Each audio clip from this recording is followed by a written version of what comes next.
Dos grabaciones. ¿Me oís bien? Bueno, voy a, voy a empezar este tercer webinar, ¿no? En el cual nos vamos a centrar, después de haber visto las generalidades sobre el aula invertida y los distintos métodos para implementarla, pues vamos a ver cómo hacerlo, ¿no? Vamos a centrarnos más en aspectos de recomendaciones prácticas para implementar esta metodología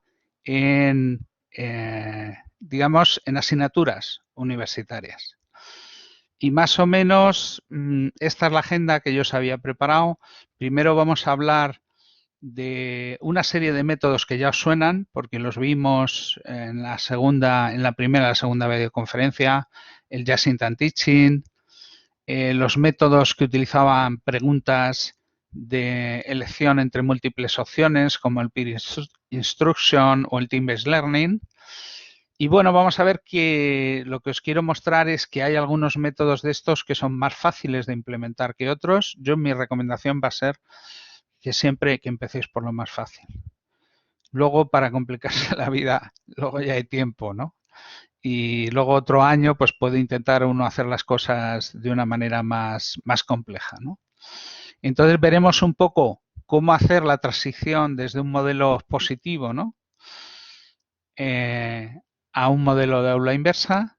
También os voy a dar algunos consejos sobre cómo escoger la manera de dar la vuelta, que esto depende fundamentalmente del profesor, de su materia, de la competencia digital, la experiencia que tenga este profesor con las herramientas. Si uno resulta que es muy habilidoso y que maneja mucho estas herramientas online, pues entonces pues se puede crear sus propios vídeos, se puede complicar uno la vida mucho más. Si a uno resulta que estas cosas pues le cuestan más, pues lo mejor es empezar de una manera pues por más sencillita, ¿no? Y luego ya a partir de yo creo que en esto hay que tener éxitos iniciales, ¿no? Es mejor hacer cosas, lo que llaman victorias fáciles, ¿no? Hacer algo que te salga bien, aunque sea pequeñito, aunque sea en parte de una asignatura, en un tema, en una clase. Y luego a partir de esas pequeñas victorias, pues ya irse planteando, digamos, retos más grandes, ¿no? Bueno, luego os comentaré también una serie de recomendaciones que yo os doy un poco desde mi experiencia para aplicar esta metodología. Luego un punto que me ha pedido Ramiro que comentara un poquito, aunque ya hemos comentado antes también, del aula invertida o el Flipped Classroom en situación de COVID, ¿no? En la cual si hacemos clases presenciales nos exponemos a la infección por este virus y entonces pues es mejor mantener la distancia social y aprender a utilizar estas herramientas virtuales, ¿no? Y luego al final os comentaré algunas cosillas de recomendaciones bibliográficas y tal para seguir aprendiendo. Este es el plan.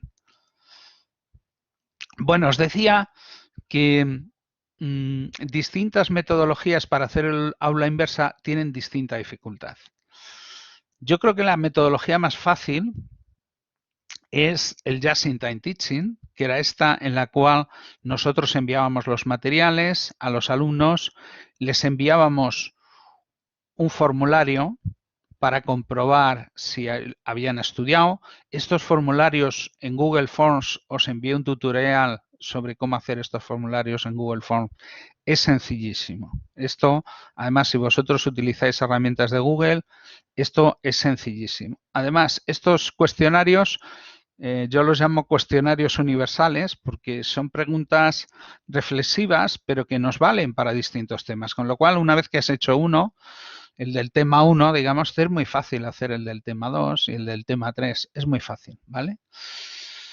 Eso nos puede permitir hacer unas clases más interactivas en las que introduzcamos más ejercicios y actividades, que es lo que se se pretende, ¿no? Incluso también podemos combinar esta metodología con preguntas de elección entre múltiples opciones. Pero no nos hace falta preparar muchas, porque bueno, a lo mejor durante un ratito de la clase podemos plantear unas preguntas que los alumnos respondan y discutirlo, pero digamos, es una parte, ¿no? Con lo cual, a lo mejor, pues por una asignatura, el que uno pues se prepare unas 50 preguntas de estas para los distintos temas, a lo mejor pues para dar, yo qué sé, pues meter 3 o 4 preguntas por clase y tal, y generar un poco de discusión, o al final de un tema, meter pues a lo mejor al final de un tema que hemos dado en 2 o 3 clases, pues meter unas preguntas. Noto que entra un poquito de retorno. Bien, a partir de aquí ya la cosa yo sugiero empezar así, por esto que hemos marcado aquí en rojo, ¿vale? El Just in Time Teaching en la clase interactiva.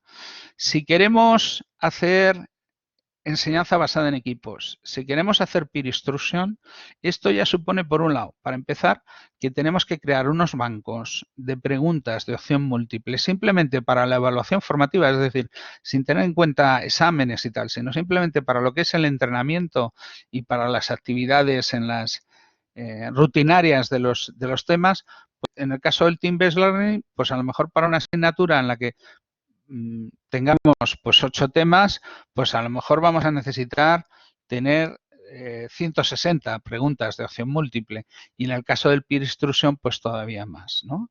Y en el caso, una metodología de la que hablamos poco, pero la tratamos, aunque fuese por encima en la segunda sesión, el Mastery Learning, pues en este caso todavía más, porque si queremos que cada alumno pueda ser evaluado, digamos, individualmente y que pueda repetir pruebas, pues todavía necesitamos trabajar muchas más preguntas. Y esto, pues claro, esto es algo complicado, esto es algo para pensárselo. Y yo fijaros, yo empecé a hacer hace 10 años Just in Time Teaching, ¿eh?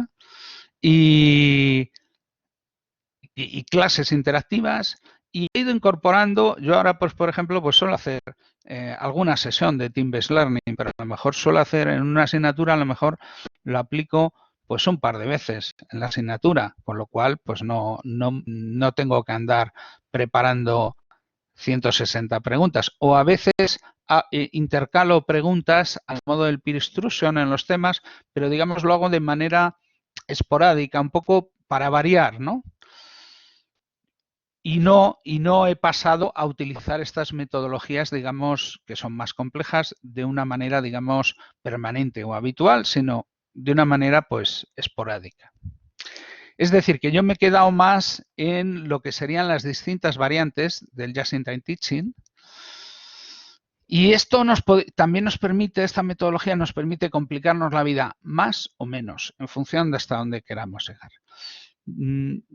Hay una metodología que es lo que yo llamo el flip sencillo o el flip teaching, que básicamente sería enviar a los alumnos los materiales, tantear, sondear un poco sus respuestas, ver qué problemillas hay, se introducen algunas clases, en las clases algunas actividades de aprendizaje activo, pero realmente ahí lo que hacemos es una docencia en la cual podemos combinar actividad, explicación, es decir, ahí el profesor decide un poquito hasta dónde sigue explicando y hasta dónde introduce cosas nuevas, ¿vale? Esto sería lo que menos cambio supone. Luego habría otra opción que es, bueno, para los profesores que dicen, bueno, me da tiempo a enviarles los materiales a los alumnos, comprobar que se los estudian, pero no voy a tener más que una hora, por ejemplo, para estudiarme sus respuestas, ¿no? Pues entonces, mi recomendación es centrarnos en el estudio de sus dudas urgentes. Luego ya veremos alguna metodología para generar actividades a partir de esas dudas urgentes. Y eso nos ayudará a decidir qué actividades debemos incorporar a una clase para que se comprendan aquellas cosas que no se comprenden bien. Otro nivel en esta metodología sería utilizar una manera de trabajar que se llama Flip in Colors y que luego comentaré en detalle, y que básicamente lo que hacemos es utilizar las dudas de nuestros alumnos y las clasificamos, pero pensando un poco en cuál es la utilidad que podemos dar a esa duda. Es decir, la vamos a utilizar para generar una discusión, un debate. Vamos a decirle al alumno que la indague por sí mismo y que nos cuente cosas. Vamos a pedir a compañeros que intenten explicar algunas dudas que han planteado sus propios compañeros en clase o en foros, por ejemplo, en el Moodle o en el espacio virtual que tengamos. Bien, hasta aquí, estos serían, digamos, cosas que en principio no te requieren mucho rediseño. A partir de aquí vemos el 4, sería, bueno, voy a estudiar más a fondo las respuestas de mis alumnos. ¿Qué es lo que les interesa? ¿Qué es lo que les cuesta comprender? ¿Qué es lo que no hace falta explicar? Y de esa manera podemos adaptar nuestras actividades de clase a lo que nuestros alumnos nos sugieran en sus cuestionarios. Claro, esto requiere un tiempo ahí digamos, de análisis extra. Y finalmente, incluso tenemos otra posibilidad, y esto yo lo he hecho en asignaturas con pocos alumnos, que es utilizar también un canal online para contestar, para quitar una serie de dudas, sobre todo urgentes, que requieren una aclaración, porque si no van a suponer un problema. Y estas, antes de empezar la clase, mandarles un mail y decirles, mirad, he seleccionado estas dudas urgentes, que os las contesto aquí telegráficamente, leéroslo y bueno, y en clase daremos que esto por contado y por extendido, es por entendido estas dudas. Bien. Esto es una cosa que se me comentó en las preguntas de la segunda conferencia que os di, que era acerca del temor que nos da a los profesores el tema de meternos en problemas de copyright cuando usamos recursos instructivos con copyright creados por otros autores. Esto, bueno, distintos países tienen distintas leyes, ¿no? Y las leyes pueden ir cambiando con el tiempo. Pero en general, cuando utilizamos obras de autores con fines educativos no lucrativos y las comunicamos de una manera restringida, es decir, no pública, solo a nuestros alumnos. Por ejemplo, si yo envío un link a unos materiales a mis alumnos, eso no es una comunicación pública, es una comunicación restringida, ¿no? Y entonces los problemas, digamos, de violación de copyright y tal, no existen en ese contexto, que sí que existirían si lo comunicáramos públicamente las cosas, ¿vale? Entonces, ¿cuáles son las recomendaciones desde un punto de vista tecnológico que os hago para evitar la comunicación pública? Bueno, la primera es usar, digamos, el acceso restringido. Por ejemplo, si colocamos vídeos en YouTube, tenemos la posibilidad de poner estos vídeos en oculto, en un modo oculto, que nos permite que no sean, digamos, no van a ser localizables por los buscadores y solo van a ser compartidos con aquellas personas a las que les demos el link, ¿vale? Sería como si estuviéramos compartiendo un libro, un disco con nuestros amigos. Pues no es un problema, ¿vale? También podemos hacer lo mismo con documentos colgados en una carpeta que no sea pública, pero que sí que esté compartida, pues, por ejemplo, en Dropbox o en Google Drive o OneDrive, depende del sistema que utilicemos de almacenamiento en la nube, pero vamos a dar un acceso restringido a nuestros alumnos. Y así se puede compartir dentro de la ley cualquier documento. Según la ley española, eso se puede hacer con cualquier documento, salvo libros de texto y manuales universitarios, que estos tienen, digamos, en España, no sé en Bolivia cómo estará la cosa, los libros de texto tienen, digamos, una protección especial, ¿no? Porque se entiende que como se hacen para eso, pues que no se pueden reproducir y distribuir sin el permiso del autor o de la editorial. Pero cualquier otro tipo de texto, un artículo científico o un fragmento de una película o un fragmento de un libro de lectura, pues se puede hacer eso.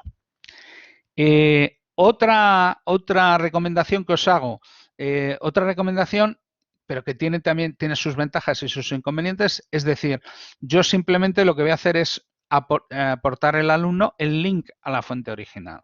Es decir, yo de esta manera simplemente, si la fuente original es el autor original, pues le estoy haciendo publicidad, con lo cual, pues hasta estará contento.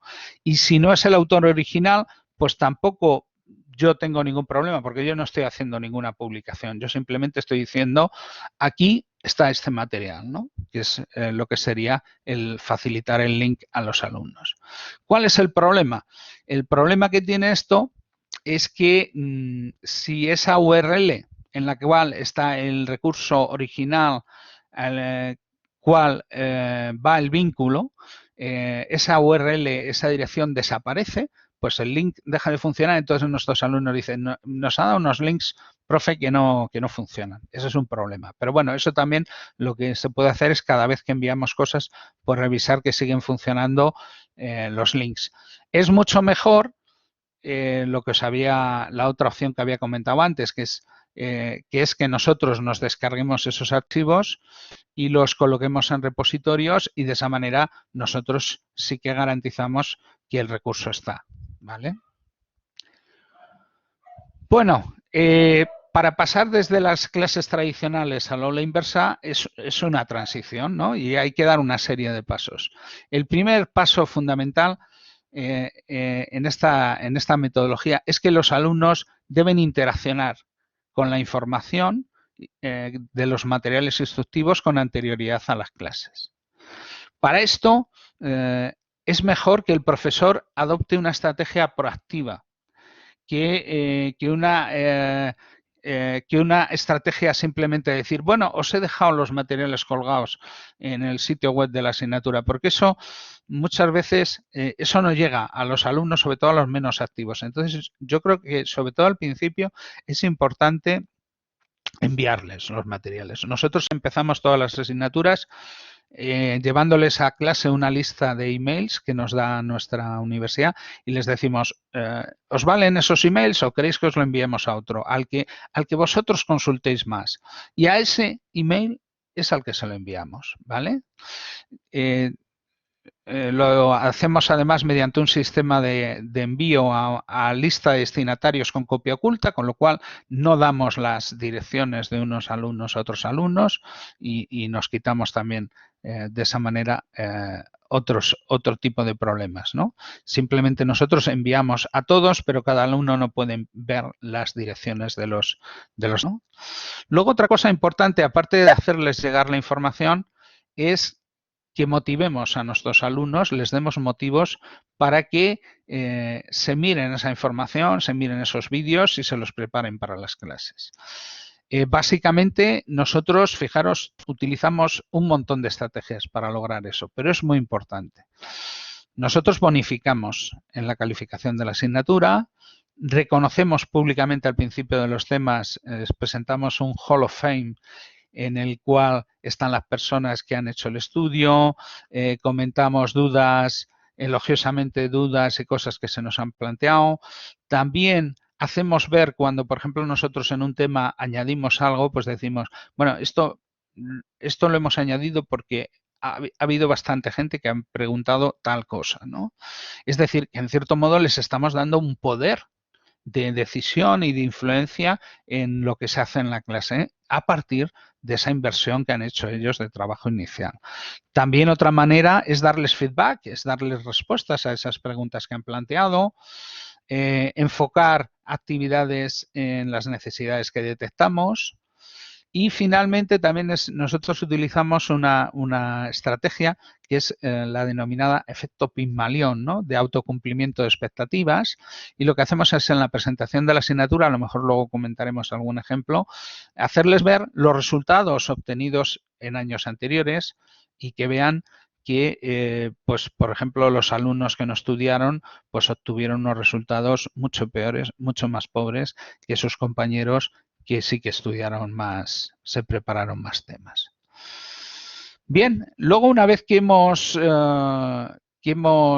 enviado esa información a nuestros alumnos, tenemos que recibir sus respuestas.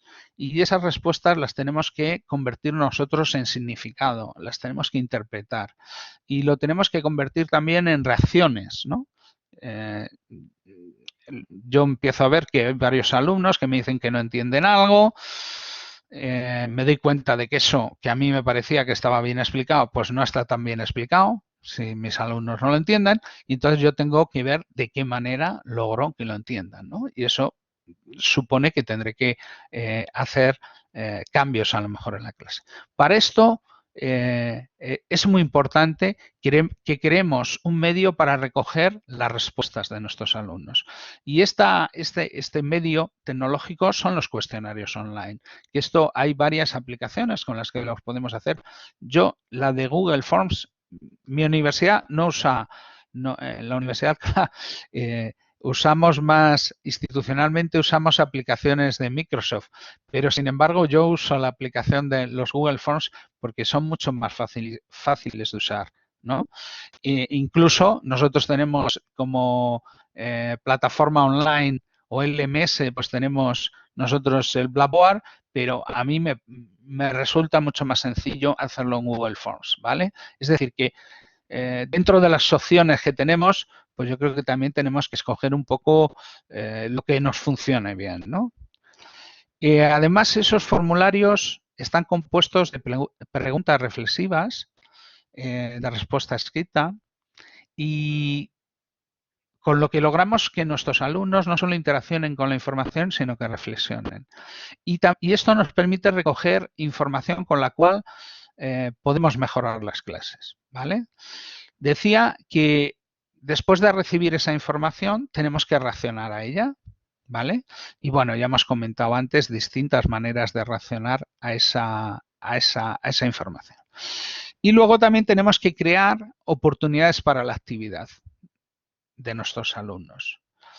Podemos incluir más preguntas en las clases, escoger casos, preguntas de tipo test, incorporar actividades de aprendizaje basado en problemas y aprendizaje en proyectos. Bueno, esto cada profesor es el que tiene que decidir qué es lo que puede ser interesante o pertinente para que sus alumnos logren entender esas cosas que quiere que entiendan y ve que no se logra, ¿no? En principio. Bien, vamos a ver ahora que hay, digamos, bastantes posibilidades de hacer las cosas tecnológicamente. Y bueno, yo ya os digo, para mí lo principal es no echarnos atrás por intentar hacer las cosas demasiado difíciles o demasiado complejas.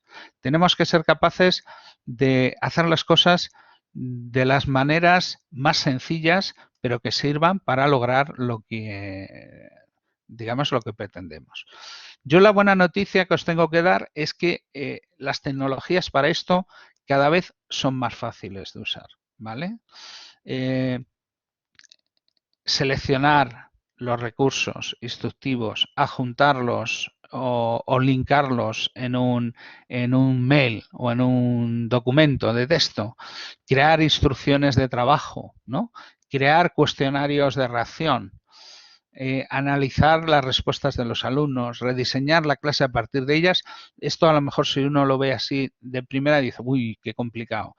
Pero no, gracias a las tecnologías esto es bastante fácil y no hace falta ser un superdotado tecnológico. Ciertamente yo soy una persona un poco torpe. A mí siempre están mis hijos, mi mujer enseñándome a usar las cosas en el móvil y tal, porque soy un poco torpe. Yo soy de la época analógica, ¿no? Y bueno, a base de esfuerzo, pues he logrado incorporar estas cosas y yo creo que, bueno, que también un poco esa perspectiva del no ser un experto tecnológico, pues me permite recomendaros cosas que, bueno, que os van a ser útiles incluso para los, pues eso, pues para los que, digamos, os lo veis más difícil el tema de las tecnologías. Entonces, maneras de invertir las clases, maneras de empezar que sugerimos. Bueno, hay veces que los vídeos, que bueno, que son un medio para transmitir información a los alumnos muy interesante, pero tienen una dificultad. Y sobre todo si queremos crear nuestros propios vídeos. Y entonces, yo conozco muchos casos de gente que dice, no, es que no puedo hacerlo porque no soy capaz para pasar todo lo que tengo que contar a vídeos me costaría un esfuerzo y un tiempo que no dispongo de ellos, ¿no? Pues entonces yo a estas personas les digo, haz flip sin vídeos. Digo, tú transmite la información con los materiales instructivos que tengas. Que tienes PowerPoint, PDF, mándaselos a los alumnos. Pero añádele, lo que sí que es importante añadirle es un cuestionario que te dé feedback de los alumnos. Y a ti eso lo que te va a aportar es qué cosas en esos documentos que has enviado a tus alumnos no logran entender bien, ¿vale? Entonces, eso te va a permitir ir mejorando estos materiales y te va a permitir también ir detectando cosas y dices, no, pues este proceso no lo entienden, pese a que hay imágenes, pese a que lo intento explicar bien, pues a lo mejor es que para eso sí que necesito un vídeo. Pero a lo mejor no hace falta que yo haga ese vídeo. A lo mejor ese vídeo, bueno, depende. A lo mejor lo hay. A lo mejor está en inglés. A lo mejor es fácil traducir el audio de un vídeo en inglés al español. De hecho, por ejemplo, muchas veces si tú te descargas un vídeo que está en inglés pero no está subtitulado y lo subes a un canal de YouTube que está en español, el canal de YouTube automáticamente entiende, dice, bueno, a este usuario le vendría bien que le haga una traducción automática y le ponga unos subtítulos. Y te puede poner subtítulos, lógicamente te los va a poner primero en inglés, pero tú puedes enseñar a tus alumnos a cómo pueden utilizar las opciones de autotraducción de YouTube y eso les va a permitir pues el usar esos recursos. Siguiente nivel. Bueno, si aprendemos a hacer unas cosas sencillitas, pues podemos usar vídeos de otros autores. Para eso, en principio, lo único que hace falta es saber coger el link del vídeo y hacérselo llegar a nuestros alumnos, ¿vale? Además, eso no tiene problemas de copyright, hemos dicho. El lado malo es que si puede que el recurso desaparezca, porque no somos nosotros los propietarios, ¿no? Entonces, para solucionar ese problema, ¿qué podemos hacer? Pues tenemos que aprender a descargarnos vídeos. Esto hay varias herramientas gratuitas que permiten hacerlo. También tendríamos que colgar esos vídeos o bien de nuestro Moodle o de lo que tengamos en nuestra universidad, o también podemos crearnos, que también es gratuito, un canal de YouTube. Y en el canal de YouTube nosotros podemos subir esos vídeos en modo oculto y solo podrán acceder a ellos los alumnos y no va a haber problemas de copyright. Claro, salvo que pretendamos subir una película completa o que pretendamos subir música con copyright. Entonces eso YouTube es muy estricto con eso, pero si no hacemos ninguna de esas dos cosas, pues no vamos a tener problemas. La ventaja de hacerlo así, aunque desaparezca el recurso original, nuestra copia va a permanecer accesible a nuestros alumnos. La otra ventaja que yo os había comentado, si el vídeo es en inglés pero no tiene subtítulos en su versión original, al descargarlo y subirlo a nuestro canal, y indicándole a YouTube que el idioma original de vídeo es inglés, pues YouTube nos va a subtitular automáticamente en inglés y nos va a ofrecer también la posibilidad de traducciones automáticas que, bueno, no son perfectas, pero es mejor que no tener nada. También otra cosa aparte de aprender a descargar y a subir vídeos, que básicamente para eso pues hay que aprender pues una app de descarga y luego crear un canal en YouTube y digamos es fácil de usar YouTube dentro de lo que cabe. Y luego podemos incluso ya dar otro paso, que es con estos vídeos decir, bueno, los quiero editar, los quiero alterar, quiero cortarlos. Por ejemplo, YouTube tiene herramientas gratuitas para recortar y para subtitular vídeos, yo las he utilizado y no son difíciles de usar. También podemos dar un paso más y es enriquecer los vídeos, es decir, aportarles a los vídeos preguntas, comentarios.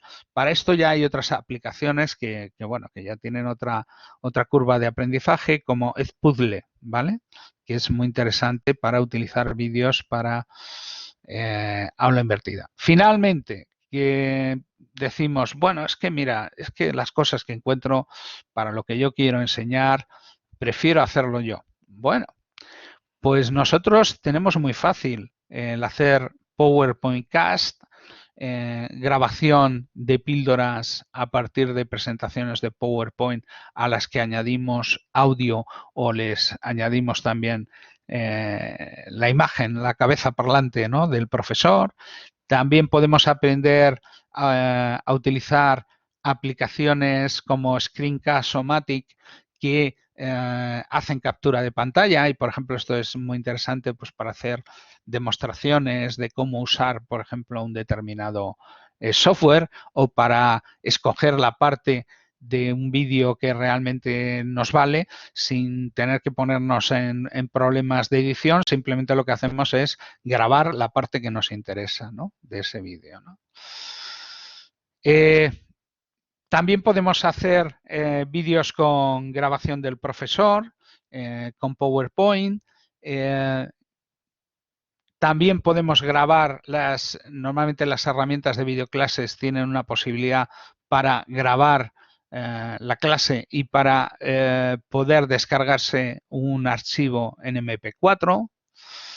Luego también hay veces que las universidades pues crean, digamos, unidades, digamos, de apoyo que ayudan a los profesores a aprender a utilizar estas herramientas de vídeo o les ayudan o directamente les graban, ¿no?, y hacen unos vídeos de una calidad más profesional. También, por ejemplo, una vez que tenemos Google Forms, hemos hablado de lo importante que era como herramienta para cuestionario, pues Google Forms, una de las cosas interesantes que tiene es que en Google Forms podemos incorporar vídeos para que los alumnos los vean y respondan a preguntas que les planteemos. Y luego incluso hay aplicaciones que han sido diseñadas específicamente para modificar vídeos, editar vídeos, introducirles preguntas, comentarios, audio, como la que había mencionado antes, Edpuzzle. Y bueno, pues un poco la recomendación, ya os digo, la filosofía, para los que os sintáis que no queréis meter en grandes líos, pues empezar enviando los materiales que tenéis a vuestros alumnos, pedirles que los estudien antes de la primera clase del tema, que os respondan a los cuestionarios. Esto sí que hay que aprender a utilizar al menos una aplicación de cuestionarios. Y bueno, para esto básicamente la forma de comunicación con los alumnos puede ser tan sencilla como enviarles un email que tenga archivos adjuntos o que tenga links. Para esto solo necesitamos la lista de direcciones de nuestros alumnos, se lo enviamos a ellos en modo de copia oculta y luego solo tenemos que saber hacer control copy y control V con los links de los vídeos o de los documentos. Es decir, no hace falta saber cosas muy complicadas. Lo que sí que hay que aprender a usar es la aplicación Google Forms para hacer estos cuestionarios y con los que recibimos las respuestas de los alumnos y premiamos a los que responden y trabajan. También luego hay que utilizar para trabajar con para analizar esas respuestas con Microsoft Excel, pero vamos, en Microsoft Excel ya yo creo que todos estamos familiarizados más o menos. Y bueno, y luego realmente el tema es extraer el significado a estas respuestas de nuestros alumnos, pero esto ya, vamos, se hace con Excel, ¿no? Hay que saber manejar el Excel y hay que saber leer las respuestas de nuestros alumnos, pero básicamente esto más que habilidad tecnológica lo que requiere es tiempo y dedicación, ¿no? Y conocer un poco las estrategias con las que hacerlo. Si uno es más valiente y quiere hacer vídeos creados por uno mismo, bueno, más recomendaciones. Sigo apelando a no hacerlo perfecto, sino hacerlo, bueno, para cuando nos haga falta, ¿no? Es muy fácil grabar audio en presentaciones de PowerPoint, que luego además las podemos editar en píldoras, podemos cortar grupos de diapositivas y de esta manera, a partir de una clase de 1 hora, pues podemos crear varias píldoras cortas y además los últimos PowerPoints desde el 2016 permiten salvar esto como MP4, con lo cual lo podemos subir al Moodle o lo podemos subir a YouTube, ¿vale? Si queremos que se vea, realmente yo creo que el que se vea la cara del profe tampoco es muy importante, porque además si ves la cara del profe, pero encima, o sea, el ver la cara sobre todo es importante cuando se mantiene esa ilusión que tenemos cuando vemos a los presentadores profesionales en televisión que están leyendo el teleprompter, ¿no? Y no se les nota, ¿no? Entonces, conseguir hacer esto en cada uno en su casa, pues bueno, es más complicado sin teleprompter. Yo lo he hecho, por ejemplo, poniéndome una cámara de vídeo, una webcam de estas chiquititas, me la pongo en el medio de la pantalla del ordenador y entonces realmente estoy mirando ahí a la cámara, pero estoy viendo la diapositiva, ¿no? Con lo cual me es muy, digamos, me es muy fácil. Pero bueno, yo en principio no hace falta para empezar, ¿no? Pero si queremos lo podemos hacer, ¿no? Y bueno, también os voy a dar ahora una serie de recomendaciones así prácticas. La primera es que no hace falta invertir toda una asignatura de golpe. Podemos hacerlo de una manera piloto, con un tema o con una clase de prueba. Y de esa manera vamos a ver las cosas buenas, las ventajas y los costes del cambio, ¿vale? Luego también es importante, como ya lo he dicho, el motivar a los alumnos. Estas metodologías, si los nacen en el estudio previo, no hemos ganado gran cosa. Podremos incorporar un poco de aprendizaje activo, pero poco más. Cuando uno ya empieza a aplicar estas metodologías ya a toda una asignatura y suben nota y tal, ahí ayuda mucho cuando presentamos la asignatura al año siguiente, pues el demostrar en la presentación cómo les fue a los alumnos que estudiaron más temas y a los alumnos que estudiaron menos. Y lo que suele ocurrir es que los que estudiaron pocos temas o ningunos, pues sacaron unos resultados en cuanto a calificaciones mucho más bajas que los alumnos que se tomaron en serio la asignatura y fueron trabajando los temas antes de que se dieran en clase de una manera regular, ¿no? Y esos alumnos pues son los que sacan mejores calificaciones. Entonces, esto que te lo enseñen el primer día como alumno, el primer día que vas a una asignatura, pues digamos ayuda mucho a entender qué es a dónde se puede llegar, ¿no? Y insisto, materiales instructivos, que sea la creación lo más simple posible. Usemos lo que ya tenemos y añadamos cosas. Que encuentro unos vídeos que vienen bien, pues los añado. Que no los encuentro, trabajo con lo que tengo, ¿vale? También es importante como he dicho antes, el enviar las cosas. No esperar a que ellos sean los que vayan a buscarlos a la plataforma, ¿vale? Da mejores resultados, ¿vale? Y nosotros lo que recomendamos es enviarlos por mail, puede ser a través de la plataforma, a través del Moodle o a través del Moodle normal, ¿vale? Muy importante, lo hemos dicho, el hacer esos cuestionarios de comprobación y el hacer el análisis de respuestas de los alumnos, ¿vale? Luego, otra cosa importante es todo esto que hacemos para un año nos puede valer para el año siguiente, si al año siguiente seguimos dando la misma asignatura. Y esto nos va a permitir que el esfuerzo que hagamos pues lo rentabilicemos mucho mejor. Y finalmente, una serie de recomendaciones para ver qué cosas podemos hacer con el tiempo de clase, ¿no? Es fundamental tener claro qué prioridades tenemos, qué es lo que queremos, qué resultados de aprendizaje son los más importantes. Y en función de eso, dirigir y estructurar la clase para que ayude a nuestros alumnos a conseguir esos resultados de aprendizaje. También otra cosa interesante es lo que se llama estructurar o segmentar el tiempo de clase. Ya no, la clase no va a ser un discurso ininterrumpido del profesor, sino que va a haber distintas fases, ¿no? Entonces esto tiene que estar preparado desde de antemano, ¿no? Tenemos también que planificar el trabajo por parejas y por equipos. Y también es muy importante el hacer una evaluación formativa. Pero también hay que hacerlo de manera que no nos complique demasiado la vida, esa evaluación formativa, porque si nos complica mucho la vida, su corrección y tal, pues la vamos a usar menos, ¿vale?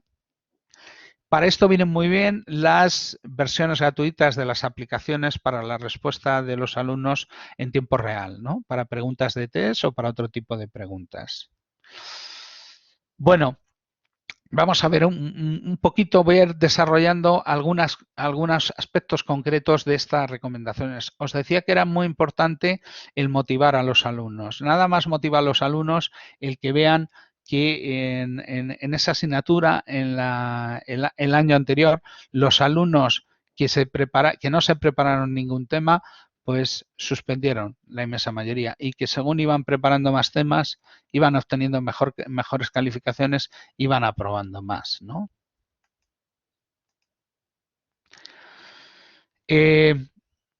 Bueno, ya comenté antes una serie de cosas que podíamos hacer para motivar a nuestros alumnos.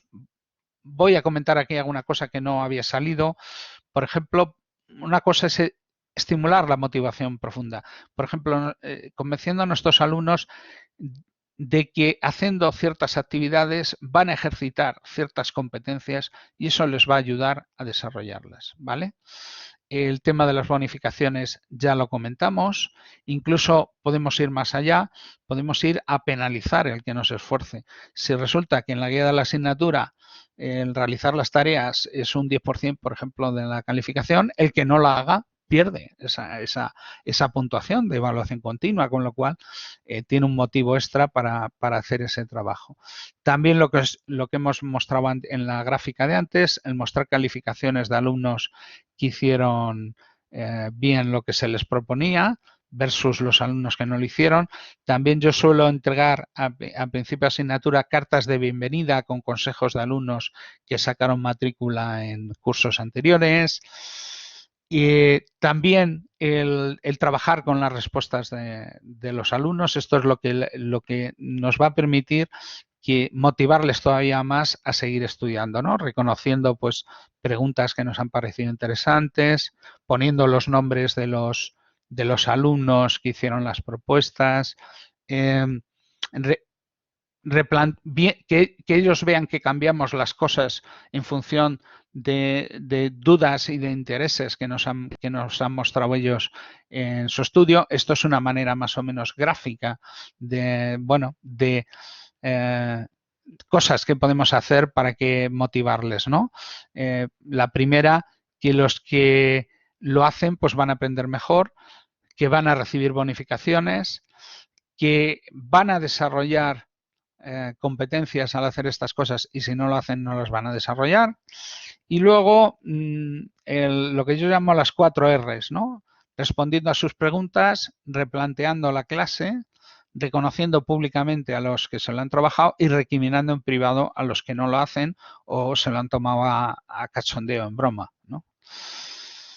Y insisto, la metodología lo más sencillo, ¿vale? Y esto supone que si tenemos poco tiempo, pues lo tenemos que hacer de la manera más sencilla posible. En cuanto al envío de información, ya os he dicho, es mejor enviárselo que esperar a que vayan ellos a recogerlo. En cuanto al cómo lograr que más alumnos respondan, aparte de esa publicidad o esa propaganda al principio de la asignatura, es importante que les enviemos los materiales con antelación suficiente para que los miren, que cuando falten a lo mejor un par de días para empezar el tema, les digamos, oye, que me tenéis que enviar esto antes de pasado mañana, que luego empezamos la primera clase del tema y les decimos, bueno, habéis respondido 40. Todavía quedáis 20 sin responder. Venga, como volvemos a tener clase pasado mañana, venga, os amplío el plazo y me lo podéis enviar hasta pasado mañana. Y de esta manera conseguimos estimular, logramos que más alumnos hagan este trabajo. Y luego, finalmente, el tema que decíamos un poco de sacar el significado de las respuestas de los alumnos para, digamos, rediseñar la clase. Y en cuanto a si hacemos un análisis profundo de esas respuestas de los alumnos, vamos a sacar conclusiones sobre qué es lo que más les interesa, qué es lo que les queda menos claro, qué es lo que no es necesario explicar, qué es urgente explicar, quiénes hicieron el trabajo. Y esto nos va a permitir, digamos, adaptar la clase a las necesidades de nuestros alumnos. En cuanto a las maneras de convertir dudas en feedback y en actividades, pues bueno, hay una cosa tan sencilla como, por ejemplo, coger la lista de dudas urgentes, imprimirlas, subrayarlas y decidir que vamos a comentar una serie de ellas en clase. Tan sencillo como eso. Podemos hacer a lo mejor unos análisis más detallados, que esto ya contamos en otra de las videoconferencias cómo hacerlo. Podemos contestar a las dudas urgentes por email. Podemos hacer el flipping colors que antes dije, que era clasificar las dudas en función de su utilidad pedagógica, ¿no? Pues, por ejemplo, decidimos que algunas dudas deben ser respondidas por el profesor, otras pueden ser respondidas por los alumnos, otras ponen en evidencia errores conceptuales, otras inspiran preguntas que se pueden utilizar en los exámenes, otras sirven para fundamentar proyectos de indagación, otras sirven para promover debates y con este código de colores pues yo puedo diferenciar unas de otras. Incluso podemos coger conjuntos de dudas y facilitárselas a los alumnos y pedirlas que las clasifiquen, por ejemplo, en función de su dificultad o en función de si saben responderlas. Bueno, aquí veis las distintas categorías que tenemos en el flipping colors, ¿no? Que estos serían los colores con los que yo marco el texto. Las que me toca explicar a mí, las que debo explicar yo, pero después de indagar, porque no conozco las respuestas así de primeras. Las que, bueno, son más facilitas las puede explicar un compañero que entienda. Las que implican un concepto erróneo, y estas, pues hay que desaprender esos conceptos erróneos. Las que pueden dar lugar a preguntas de examen, las que pueden dar lugar a discusiones de clase o en el foro, y las que pueden originar actividades de indagación. Y bueno, y estas pues las actividades que podemos hacer a partir de estas cosas.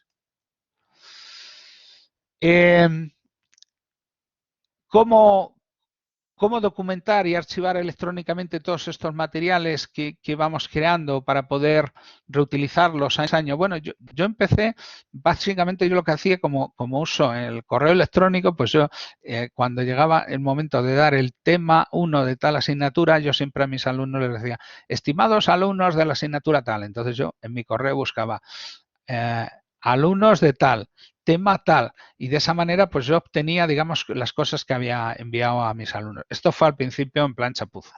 Luego ya he ido creando repositorios de los mensajes, de los recursos, de las tareas y bueno, básicamente para no perder el trabajo que ya hemos hecho en años anteriores.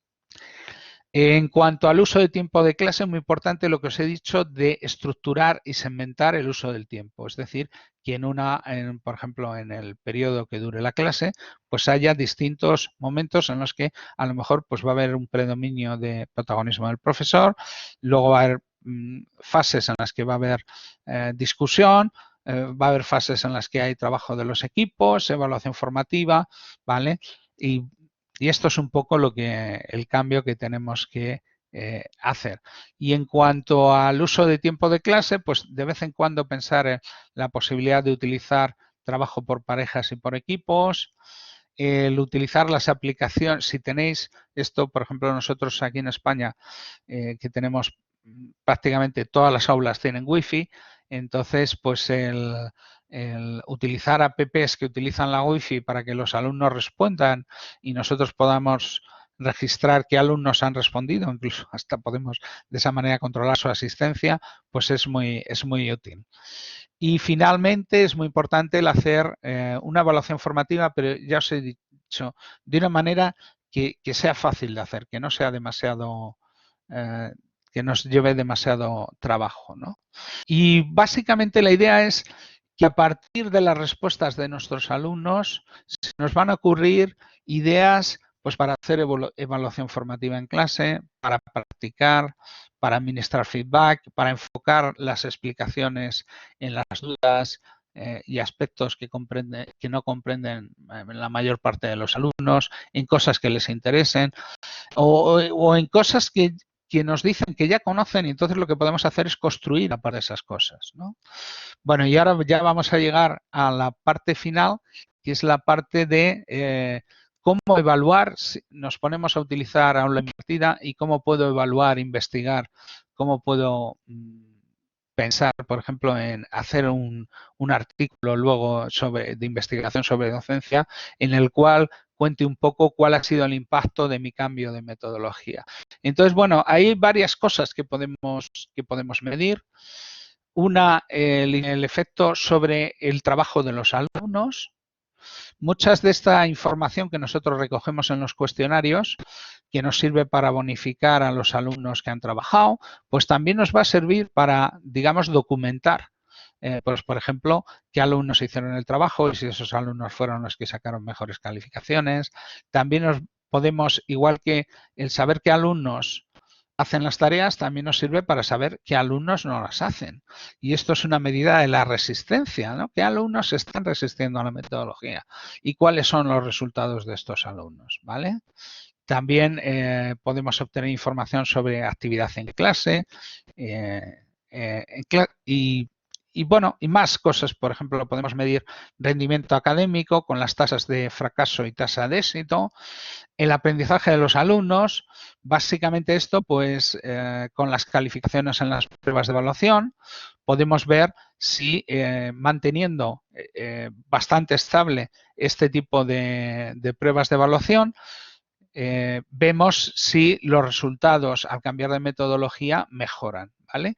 Esto hay una manera de cuantificarlo que se llama el tamaño de efecto, que luego veremos en un gráfico, os explico cómo se hace. También hay otro parámetro que se llaman las ganancias de aprendizaje, que básicamente aquí lo que haríamos sería un test diagnóstico y luego un test después de haber enseñado para ver cuánto ha ganado cada alumno con esa enseñanza.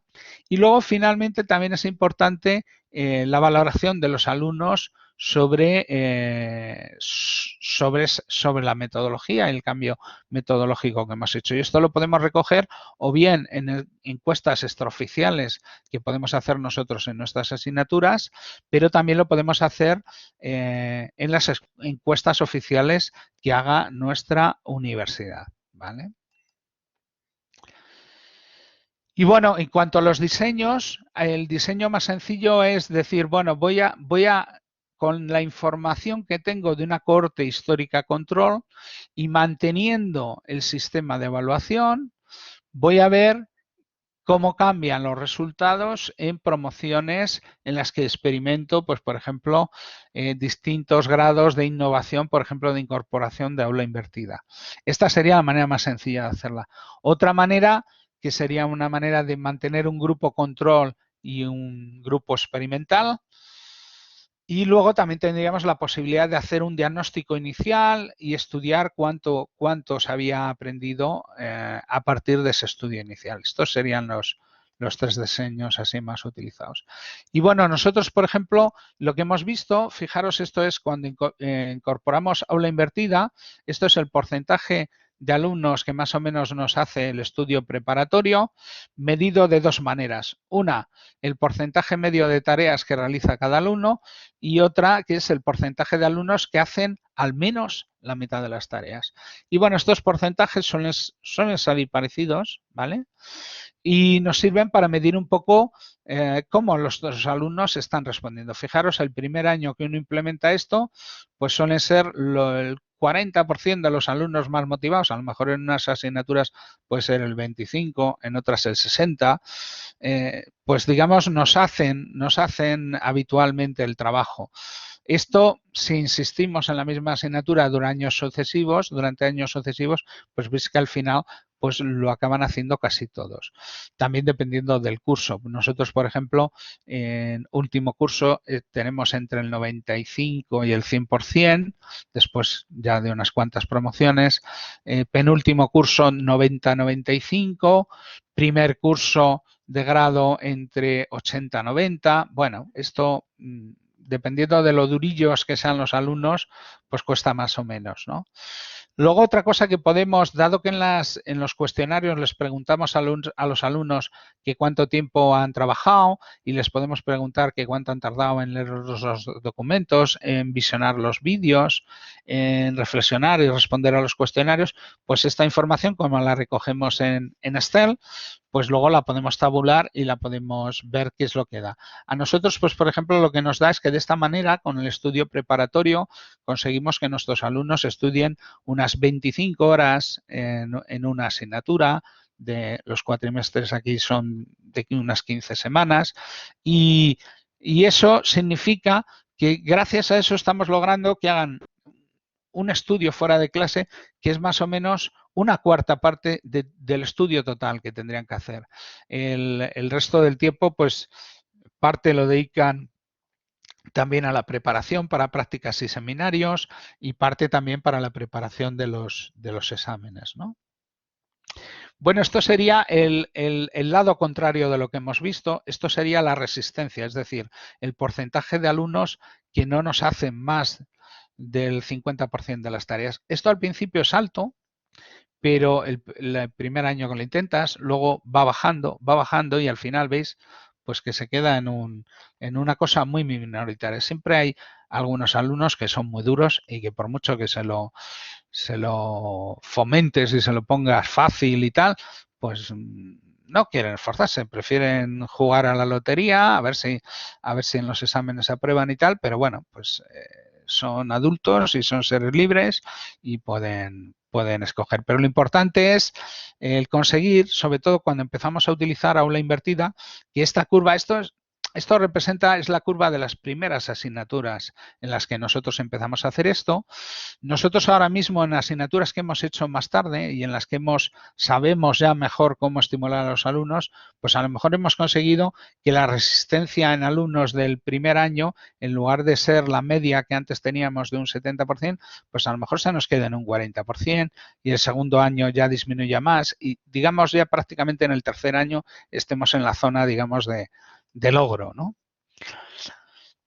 Bueno, otra cosa interesante es la relación, y esto es importante mostrárselos a los alumnos al principio de la asignatura, la relación entre esta resistencia y la tasa de fracaso. Y básicamente la relación que hay es que cuanto más alumnos se resisten a hacer el estudio previo, pues más tasa de fracaso, más suspensos hay. Y si esto hacemos un estudio de correlación, pues veis que salen unos valores de correlación muy altos, ¿no? Esto, por ejemplo, sería el porcentaje de alumnos que nos estudian los distintos temas de un temario. El primer año que lo aplicamos esto en una asignatura, veis que hay una bajada que coincide con los exámenes de mitad de cuatrimestre. El segundo año, el tercer año, bueno, perdón, esta es la segunda promoción, esta es la quinta, y esto ya es en otra asignatura que veis que hay veces que llegan hasta el 100% de los alumnos, nos hacen las cosas, también tienen un bajón por los exámenes, pero bueno, esto también nos da una idea de, bueno, de cuál es el seguimiento de nuestros alumnos. Y esto es la relación entre lo que sería el porcentaje medio de tareas realizadas por cada alumno, que es la curva está en rojo, y la curva que está en azul es el tamaño de efecto, es decir, la mejora que ha habido en calificaciones medida con respecto a la promoción 0, la de control histórico, y vemos cómo se han ido en la primera promoción mejora 0,3G, 0,6G, 0,7 y pico, 0,8, 0,9 y a partir de la quinta, sexta promoción estamos cerca e incluso por encima de un G. Un cambio de un G, esto que me parece que lo comenté en la primera conferencia, un cambio de un G, si lo trasladamos a una curva de percentiles, significa que si hemos conseguido con un cambio metodológico subir una G, significa que nuestra nueva mediana está donde estaba el percentil 50 más 34,1, es decir, 84,1 de la curva con enseñanza expositiva tradicional. Es decir, que ahora la mitad de nuestros alumnos consiguen resultados que antes solo conseguían una selecta minoría, pues de un 15%, ¿vale?